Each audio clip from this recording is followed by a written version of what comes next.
Welcome to Gowri dreams. Amuktha Parinayam 8. తండ్రి మాటలు విన్న సతీదేవికి ఏమీ పాలుపోలేదు. అంతా శూన్యంగా అనిపించింది. భర్త ఎంతగా వారిస్తున్నా లక్ష్య పెట్టక పుట్టింటి మీద మమకారంతో వచ్చినందుకు ఆ పుట్టింట్లో తీవ్ర అవమానం పాలయ్యింది. ఆమె హృదయం ఆవేదనతో బరువెక్కితే ఆమెలో ఉన్న భార్య కోపావేశాలతో ఊగిపోయింది.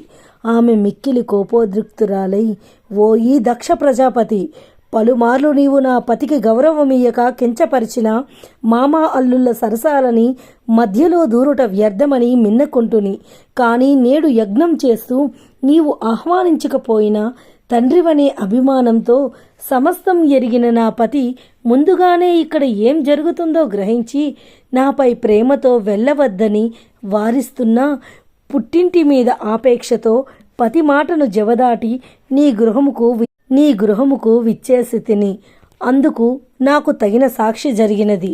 పతి ఆజ్ఞను ధిక్కరించి పదుగురిలో నీ చేత ఘోరంగా అవమానించబడిన తదుపరి ఏ ముఖము పెట్టుకొని పతి చెంత చేరగలను? నీ వంటి దూర్తుని గర్భాన జన్మించిన పాపానికి నీవు ఇచ్చిన ఈ శరీరంతో నా పతి ఎదుట నిలువలేను. అందులకే నీవు ఇచ్చిన శరీరాన్ని నీ కళ్ళ ముందే అగ్నికి ఆహుతి చేస్తున్నాను. సర్వేశ్వరుడు అయిన నా స్వామిని అవమానించినందుకు నీకు తగిన శిక్ష నా స్వామే విధిస్తాడు అని దుఃఖిస్తూ అగ్ని రగల్చి అతిథులు అందరూ చూస్తుండగా సజీవదహనం అయిపోయింది సతీదేవి. కన్నబిడ్డ కన్నుల ముందు కాలిపోతుంటే కాంచలేక సతీదేవి తల్లి ప్రసూతి బోరు బోరున విలపిస్తూ స్పృహ కోల్పోయింది.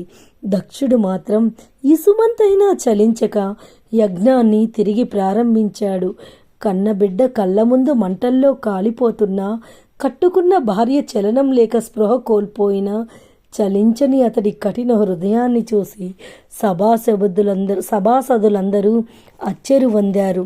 సతీదేవితో వచ్చిన పిశాచి గణాలు తమ తల్లి తమ కళ్ళ ముందే కాలిపోవడం చూసి యాగాన్ని ధ్వంసం చేయడానికి ప్రయత్నించాయి. రాజ్యక్షేమం కోసం నిర్వర్తిస్తున్న యజ్ఞం విఫలం కాకూడదు అనే సుదేశంతో భృగు మహర్షి దక్షిణాగ్నిలో అభిసారిక హోమం చేసి వాటిని శాంతపరిచాడు. ఇక చేసేదేమీ లేక పిశాచ గణాలు పరుగు పరుగున కైలాసం వెళ్ళి పరమశివునితో దక్ష ప్రజాపతి ఇంట జరిగిన దారుణమైన విషయమంతా తెలియచేశారు.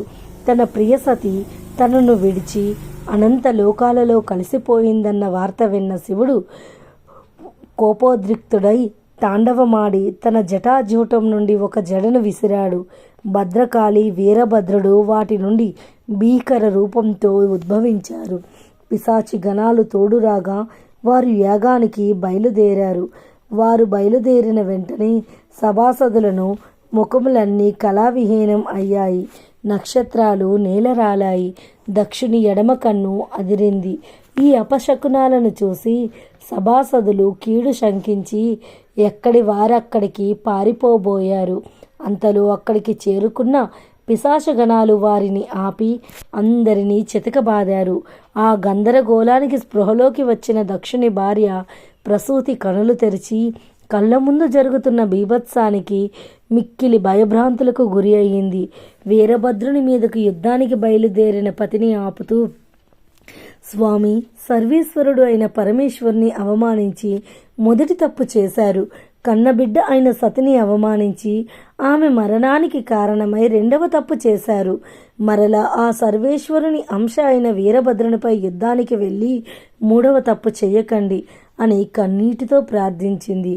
అహంకారం తలకెక్కిన దక్షుడు తాళి కట్టిన భార్య తన బతుకు కోరుతుందని మరచి ఆమెను ఈసడించుకొని వీరభద్రుని వైపు కోపంగా కదిలాడు. భద్రకాళి, వీరభద్రుడు యజ్ఞశాలలలో అందరినీ హింసించడం మొదలుపెట్టారు. అహంకారంతో తన మీదకే యుద్ధానికి వస్తున్న దక్షుడి తల నరికి యజ్ఞగుండంలో పడవేశాడు వీరభద్రుడు. ఆయనను ఆవేశము ఆపలేక ఋత్వికులు కూడా హింసించి యజ్ఞశాలలో చిన్నాభిన్నం చూశాడు.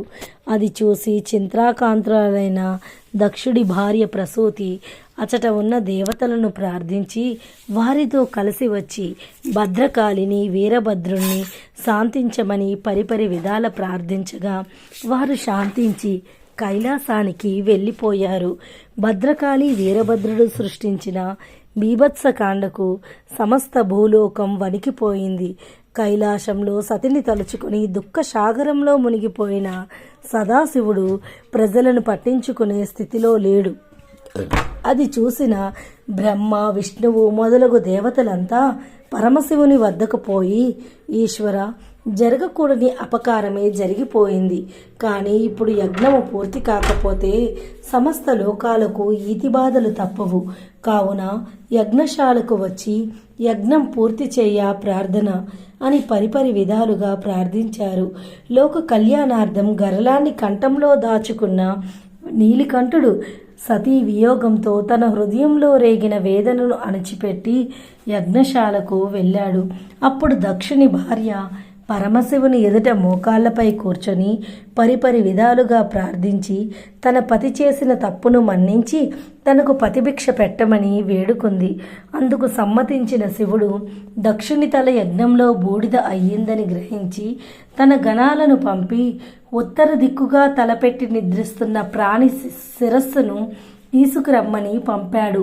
శివగణాలు గాలించి ఒక మేక తలను తీసుకురాగా దానిని దక్షుని ముండానికి అతికించి అతడికి ప్రాణం పోశాడు. అహంకారానికి మూలబిందువైన శిరస్సు కాలి బూడిద అయిన క్షణమే దక్షునిలోని అహంకారం మంటల్లో మాడి మసైపోయింది. ప్రాణమొచ్చిన దక్షుడు శివుని మన్నించమని పరిపరి విధాల ప్రార్థించగా అతడిని మన్నించిన శివుడు అక్కడ తన అంశ సృష్టించిన బీభత్స కాండంలో నాశనమైన అన్నింటినీ యాగశాల నుండి బయటకు తరలించాడు. ఆ క్రమంలో కాలి కట్టెగా మారిన తన సతిని భుజంపై వేసుకుని అచ్చట నుండి నిష్క్రమించాడు. తాను చేసిన పనికి సిగ్గుపడిన దక్షుడు లోక కళ్యాణార్థం తదుపరి యజ్ఞం పూర్తి చేశాడు. పరమశివుడు దక్షుని క్షమించి దక్షుడు యజ్ఞం చేసిన స్థలం ఇకపై దక్షవాటికగా ఖ్యాతి చెందుతుంది అని దేవతలంతా వరమిచ్చారు. సతీ వియోగ దుఃఖం తీరని శివుడు ఆమె మృత శరీరాన్ని అంటిపెట్టుకొని ఉండి తన జగద్రక్షణ కార్యాన్ని మానివేశాడు. జగద్రక్షణ కార్యాన్ని విడిచిపెట్టి శివుడు ఇదే విధంగా మరికొంతకాలం గడిపిన ఎడల లోకం అస్తవ్యస్తంగా మారుతుందని గ్రహించిన దేవతలు విష్ణుమూర్తి వద్దకు వెళ్ళి పరిపరి విధాలుగా ప్రార్థించారు. దేవతల ప్రార్థనలు మన్నించిన శివుడు సుదర్శన చక్రంతో సతీదేవి దేహాన్ని ఖండాలుగా చేసి శివుణ్ణి కర్తవ్యోన్ముఖుణ్ణి చేశాడు. సతీదేవి శరీర భాగాలు పడిన స్థలాలు శక్తిపీఠాలుగా భక్తులకు ఆరాధనా స్థలాలుగా అయ్యాయి. అటువంటి శక్తిపీఠాలలో ఒకటే ఈ పీఠికాపురంలోని పురోహతికాదేవి ఆలయం అని చెప్పి ముగించాడు విశ్వనాథ్. తాతగారు, శక్తిపీఠాల గురించి కూడా చెప్పండి ఆసక్తిగా అడిగాడు ప్రణవ్. చెప్పండి పెద్దయ్య గారు అని అక్కడ చేరిన భక్తులు కూడా విశ్వనాథ్ని అడగడంతో అతడు 18 శక్తిపీఠాల గురించి కూడా చెప్పడం మొదలు పెట్టాడు. మనం తరువాయి భాగంలో శక్తిపీఠాల గురించి తెలుసుకుందాం. అంతవరకు సెలవు. మొదటిసారి ఎవరైనా ఈ ఛానల్ చూస్తుంటే దయచేసి సబ్స్క్రైబ్ చేసుకుంటారని మనవి. Thank you so much. Please subscribe.